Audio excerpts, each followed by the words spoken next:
आपने अक्सर सुना होगा कि शुगर तब शुरू होती है जब ब्लड शुगर बढ़ जाए, लेकिन साइंसी लिहाज से असल तब्दीली इससे बहुत पहले पेंक्रियाज के अंदर शुरू हो चुकी होती है।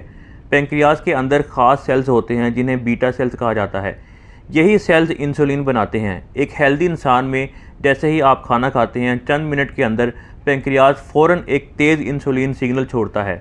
इसे फर्स्ट फेज़ इंसुलिन रिस्पॉन्स कहते हैं और ये शुगर को अचानक ऊपर जाने से रोकता है। लेकिन शुगर होने से कई साल पहले यही सिस्टम कमज़ोर होना शुरू हो जाता है।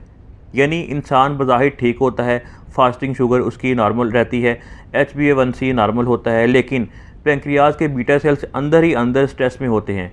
अब जब आप इस कंडीशन में प्रोसेस फूड्स, ड्रिंक्स और मुसलसल ओवर ईटिंग करते हैं तो जिस्म के सेल्स इंसुलिन को रिस्पॉन्स देना कम कर देते हैं। इसे कहते हैं इंसुलिन रेजिस्टेंस। अब इस सूरत में पेंक्रियाज को पहले से ज़्यादा इंसुलिन बनानी पड़ती है। शुरू में पेंक्रियाज ये एक्स्ट्रा काम तो कर लेता है, लेकिन आहिस्ता आहिस्ता बीटा सेल्स थकने लगते हैं। यहाँ एक दिलचस्प चीज़ होती है। रिसर्च में देखा गया है कि कुछ लोगों में पेंक्रियाज के अंदर एक ख़ास प्रोटीन जमा होना शुरू हो जाती है जिसे एमलाइड डिपॉजिट्स कहा जाता है। ये डिपॉजिट्स बीटा सेल्स के इर्द गिर्द जमा होकर इन्हें डैमेज करना शुरू कर देते हैं। यानी नुकसान खामोशी से जारी रहता है और इंसान को पता भी नहीं चलता। फिर एक दिन अचानक रिपोर्ट आती है कि आपको शुगर हो गई है, हालांकि हकीकत में बीमारी कई साल पहले ही शुरू हो चुकी थी। इसलिए शुगर पेंक्रियाज और आपके पूरे मेटाबॉलिक सिस्टम की बीमारी है।